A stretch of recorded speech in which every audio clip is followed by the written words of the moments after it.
وقفت الممر راجلين واحد السيده قاطعه وقفت ليها. ما يمكنلكش تضربها الا دزتي. انا خصني نوقف حيت هي دازت، خصني نحترمها، هي راجله. اللي ورايا واحد المراه راكبه في الطوموبيله ودايره الزيف زعما محترمه جدا، دازت من ورايا وتقول لي واحد الكلمه انا حشمت. قالت لي علاش واقفه الحمار؟ وهذيك اريفيست علاش؟ حيت قالت لي حمار، وحيت الحمار مزيان الحمار. واللي زاريفيست هما اللي كتقول الحمار كيقول لك حاشاك. الحمار ماشي حاشاك، الحمار واحد الحيوان صبور. الحمار عنده بزاف الصفات، عنده راه من صفات من صفات الفنان حمار. علاش؟ لانه في الجبل الحمار هو الوحيد اللي يقدر يطلع في المسالك الصعبه. فهمتي؟ دونك فنان، هذاك راه فنان. دونك من الصفات ديالي انا، وكتقول كاين اللي كيقول لك حمار وكيقول لك حاشاك. في هذه الفقره كتقول لي اول مره وقعت لك شي حاجه في الحياه، اول مره تعرضتي للنصب في الحياه. اول مره تعرضت للنصب انا والاخت ديالي، كبر مني بواحد 3 سنين، حنا صغار، والاب ديالي مهاجر في فرنسا. وكتعرفي ذاك الوقت الاب ديالي كان كيجلس عام هو في فرنسا، لان كان الطياره غاليه، كل شيء غالي، وما كيمشيو باش يخدموا باش يوفروا القوت للعائله ديالهم. في هذا الفيديو نكتشف أقوى اللحظات بين شهرزاد عكرود ويوسف الجندي، كلام صريح ولحظات لا تنسى. الموتور وبقى ليماج ديالو عندي ديك الساعه انا صغير، وقال لي واش هذه دار الحاج عمر؟ قلت ليه اييه. قال لي باباكم راه مصيفط لكم واحد الباليزه في البوسطه، ولكن راه قال لي ندوز للدار خصني ناخذ الفلوس. وهذاك الراجل ديك الساعه فاهم الدار كيفاش دايره، فاهم الوالده ما كايناش.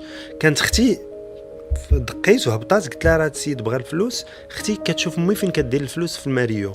طلعت قالت لي شحال؟ قال لي 40,000 ريال في هذاك الوقت. طلعت جبدات لي 40,000 ريال وعطاتها ليه.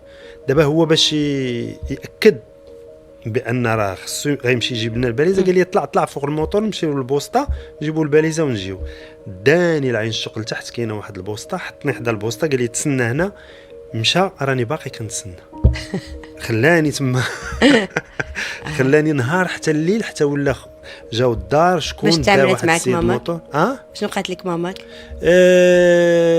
ما قالت لنا والو، ما ضرباتناش ما والو، ولكن ديك الساعه كتوصينا، بدات كتعلمنا كيفاش، حيت الام ديالي اللي رباتنا، حيت الاب ديالي كان مهاجر كيجي من العام لعام. دونك الام كانت عندنا واحد العلاقه، هي الاب هي الام هي اللي كتعطي القيمه للراجل، هو ما كاينش. دونك تعاملت معنا مزيان وهذيك ما عمرني ننساها. وهذا الراجل تجيبي لي دابا نعرفه، بقات ليماج ديالي عنده، بقات ليماج ديالو عندي بقات ليماج. واخا اصلا ما كنساوش على اللي نصب علينا ولا اللي دار لنا شي حاجه خايبه، كيبقى كنبقاو عاقلين عليها. اول مره حسيتي بمسؤوليه الابوه فاش تزاد ولدي زياد؟ كان الزواج من بعد، كنت غير انا والمدام واحد المده ديال سنه. الوقت اللي شديت ولدي في يديا تما قلت شنو كندير انا؟ فهمتي؟ كاين واحد الطفل اللي تزاد وانا اللي غنولي مسؤول عليه. في الصحه ديالو صعيبه بزاف. تما كيتبدلوا بزاف ديال المفاهيم. ما نقدرش نقول لك داك الاحساس كيتحس به هذاك الشخص في هذاك الوقت. تقولي لي عاود لي هذاك الاحساس، ما يقدرش، لان واحد الاحاسيس كتخلط عليك ما كتعرفهاش.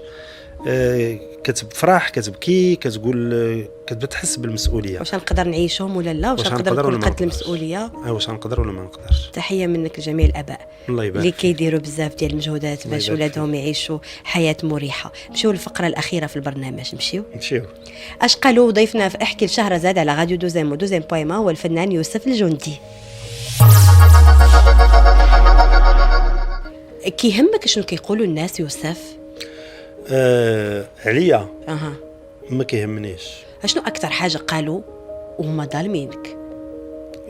يمكن يوم يقولوا هذاك حاسب راسو، تيقولوا عليك، تيقولوا ما كناش كنعرفوك بحال هكا، كتلقى مع شي واحد سنين ما كنتش كنعرفك بحال هكا، يعني واخد واحد الخلفيه عليك. تيقولوا هذاك ساد على راسو، هذاك كاري.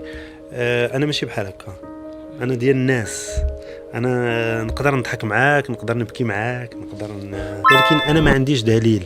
دونك فاش ما كيكونش عندك دليل ما تكونش كتسمع من بلاصه واحده، خصك تسمع حتى هذاك اللي مثلا وقف في طريقك واحد النهار، خصو يجي تكون عنده القدره ويجي يواجهك ويقول لك. كاين اللي ما كيبغيناش، حنا ما عارفينش علاش. كاين اللي ما كيبغيش فيلم منا وقف وحنا ما عارفينش. شوفي، كاين اللي ما كيبغيكش غير حيت لابسه قميجه بيضاء وجات معاك، ما يبغيكش للاسف، ما يبغيكش غير هكاك لله في سبيل الله. ولكن الاستمرار الواحد يستمر، راه مزيان يحاربوك الناس، لان الا ما كان حتى شي واحد كيحاربك وما كان حتى شي واحد كيدافيك، اذا راك فاشل، اذا ما كاينش، انت ما حاضرش، ما كاينش. دونك فاش كتسمع الغيط فاش كتسمع هذاك الغط هنا، هذا الشيء بالحريزيه غنقولها لك، فاش كتسمع الغيط بارتو عرف راسك بانك الناس راه مهتمه بك. السؤال الاخير اللي بقى لينا في هذه الفقره، اللون الزرق هو بقى سؤال واحد: توهج في التلفزيون وغياب في السينما، مشكل من راجع الكسل ديالك ولا لاش راجع؟ لا، هو شوفي، التوهج في السينما في التلفزيون الحمد لله عندي المكانه ديالي في التلفزيون، انا في السينما ما كاينش. في الكسل الا بغيتي تقولي دابا، لان خصني نمشي مع الوقت. دابا ولات الاوتو برود، يعني وليتي تقدر تهز لو دوسي ديالك وتدق على الناس باش يعاونوك باش تقدر دير الفيلم ديالك.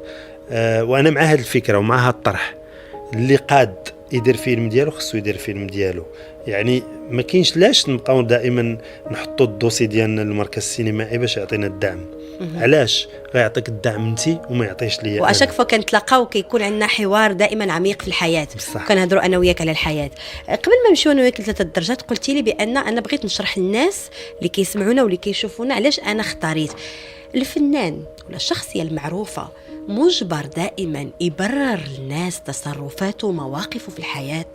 لا، ماشي مجبر. الفنان الحياه ديالو الشخصيه خصها تبقى ديالو شخصيه. بالنسبه لي انا، كل فنان وعنده طريقه الحياه ديالو، ولكن بالنسبه لي انا